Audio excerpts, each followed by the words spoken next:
country is going to get better. Now, I want to speak directly to the young men and women of color in this country, who, as Playon just so eloquently described, have witnessed too much violence and too much death. And too often, some of that violence has come from folks who were supposed to be serving and protecting you. I want you to know that you matter. I want you to know that your lives matter, that your dreams matter. And when I go home and I look at the faces of my daughters, Sasha and Malia, and I look at my nephews and nieces, I see limitless potential that deserves to flourish and thrive. And you should be able to learn and make mistakes and live a life of joy without having to worry about what's going to happen when you walk to the store or go for a jog or are driving down the street or looking at some birds in a park.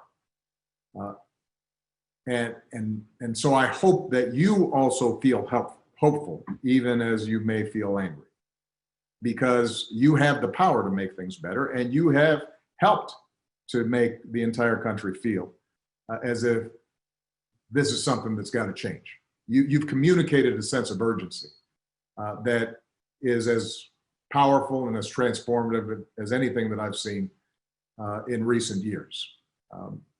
I want to acknowledge the folks in law enforcement that share the goals of reimagining policing, because there are folks out there who took the oath to serve your communities and your countries, have a tough job, and I know you're just as outraged about the tragedies in recent weeks as are many of the protesters. And so we're grateful for the vast majority of you who protect and serve. I've been heartened to see those in law enforcement who've recognized, let me march along with these protesters. Let me stand side by side and recognize that I want to be part of the solution. And who've shown restraint and volunteered and engaged and listened, because you're a vital part of the conversation. And change is going to require everybody's participation.